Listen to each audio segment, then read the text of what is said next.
Hello my dear, कैसे हैं आप सब। आप सबका रोवेज क्लासेस में स्वागत है। आज हम लोग फिजिक्स के वो सारे क्वेश्चन लेके आए हैं जो काफी मोस्ट इंपॉर्टेंट है, जो आपके एग्जाम के लिए बहुत ही बेहतर साबित होगा। 100% इन प्रश्नों में से एकदम क्वेश्चन लड़ेगा, लड़ना ही है बिहार बोर्ड के लिए। ठीक है, तो अगर अब तुम लोगों को ऐसे प्रश्न को अगर आप अगर कॉपी पे नोट कर लो और इसको इस तरह को स्टडी करो और इनके सारे प्रश्न को आप जाकर के कहीं से भी, आप चाहे जहां भी पढ़ो, ऑफलाइन पढ़ो, ऑनलाइन पढ़ते हो, जहां भी पढ़ते हो, पर आप इस टाइप के प्रश्न को और ऐसे प्रश्न को कलेक्शन करने के बाद आप अपने घर पे बैठ के स्टडी करो। मुझे उम्मीद है कि आपके बहुत सारे प्रश्न इसमें से लड़ जाएंगे। तो सबसे पहले आइए मैं इस प्रश्न के बारे में आपको डिटेल में बताता हूं कि कौन कौन से प्रश्न मैंने बोर्ड पे लिखा है और कौन कौन से प्रश्न का कैसे तैयारी करना है। ठीक है, तो चलिए हम लोग सब टाइम बिना गवाए पहले मैं बताता हूं। ठीक है, सबसे पहला प्रश्न क्या है कि नाभिक के विखंडन। नाभिक के विखंडन आपको पढ़ लेना है। ठीक है, उसके बाद कहता है नाभिकीय संलयन भी पढ़ लेना है आपको।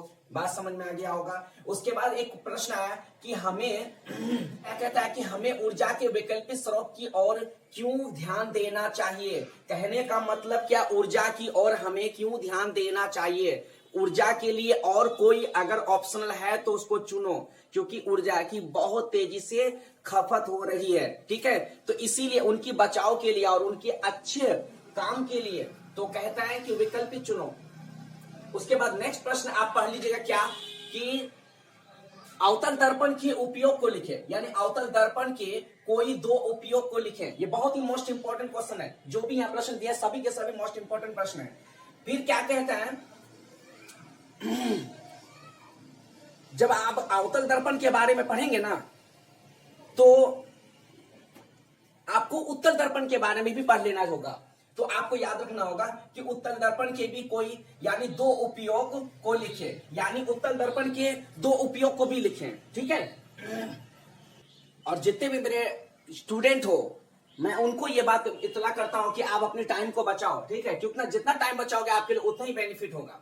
ठीक है, तो कहता है कि एक उसी के साथ है, जब उत्तल पढ़ोगे ना तो अवतल भी पढ़ लेना। अवतल दर्पण एवं उत्तल दर्पण में अंतर स्पष्ट करें, ये बात याद रखिएगा।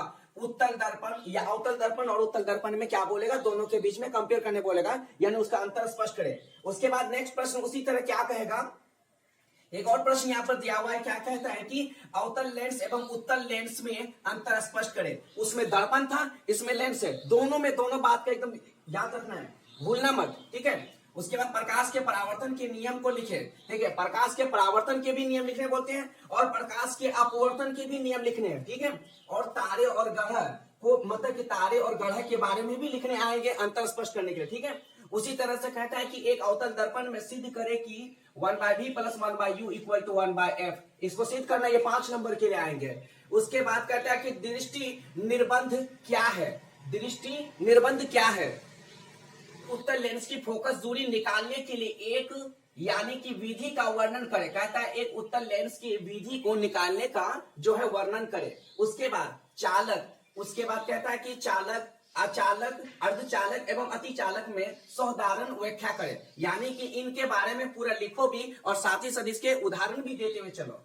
उसके बाद यहां पर क्या कहता है, 15 नंबर में क्वेश्चन में क्या कहता है कि फ्लेमिंग के दाएं हाथ के नियम को लिखें, यानी फ्लेमिंग के दाएं हाथ के नियम को लिखें। उसी तरह 16 नंबर प्रश्न में क्या कहता है कि ओम के नियम को भी लिखें, ओम के नियम को भी लिखें। ठीक है, कहता है कि विद्युत विभव की परिभाषा दे एवं इसका एसआई मात्रक भी लिखें। विद्युत विभव की क्या कहता है कि परिभाषा भी दे और इसका एसआई मात्रक भी लिखें। ठीक है, क्वेश्चन नंबर 18 देखिए, कहता है कि प्रत्यावर्ती धारा एवं दिष्ट धारा में अंतर स्पष्ट करें, यानी एसी करंट और डीसी करंट में आपको अंतर स्पष्ट करने बोलता है। ठीक है, उसके बाद नेक्स्ट प्रश्न 19 नंबर में क्या कहता है कि विद्युत मोटर के सिद्धांतों को लिखे। विद्युत मोटर, आपको प्रश्न कहीं से भी लो, आप कहीं से भी प्रश्न को उठाओ, बस आप याद रखना कि इस तरह के प्रश्न को सिलेक्शन करने के लिए जो मैंने आपको प्रश्न यहाँ सिलेक्शन करके दिया, आप इस तरह के प्रश्न को सिलेक्शन करके आप पढ़ना शुरू करो, आपके आई होप के बहुत अच्छे मार्क्स आएंगे। ठीक है, उसके बाद क्या कहता है, प्रतिरोध क्या है। प्रतिरोध क्या है, इसका एसआई मात्रक एवं सूत्र को लिखे। भाई आप अपने घर में इलेक्ट्रिक लाइन यूज करते हो, आपको मालूम ही होगा।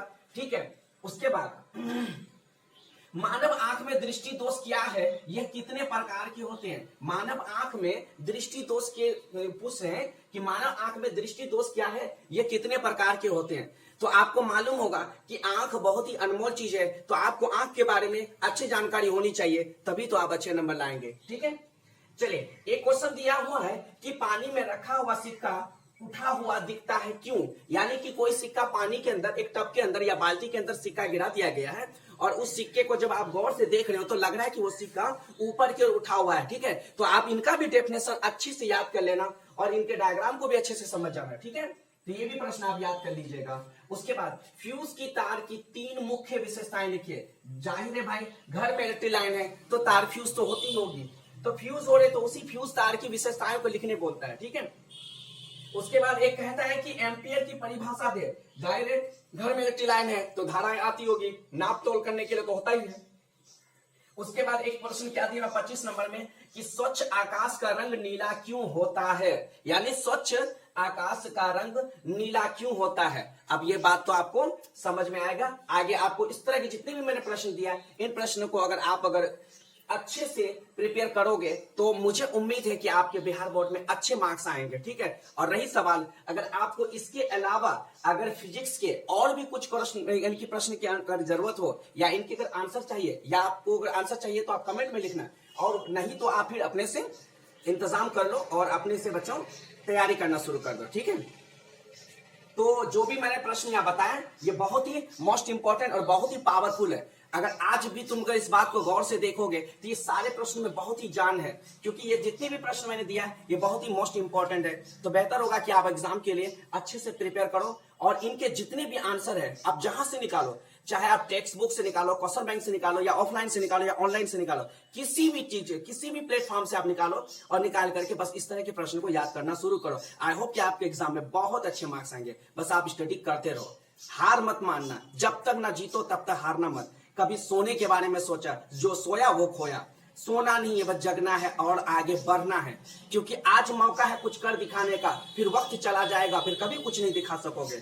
तो लड़ो और आगे बढ़ो। ठीक है, तो अगर आप लोगों को मेरी वीडियो अच्छी लगी हो तो आप लोग मेरी वीडियो को लाइक करो, सब्सक्राइब करो, शेयर करो और कमेंट में जरूर लिखना। ठीक है, और इस वीडियो का आप लोग स्क्रीनशॉट ले लीजिए।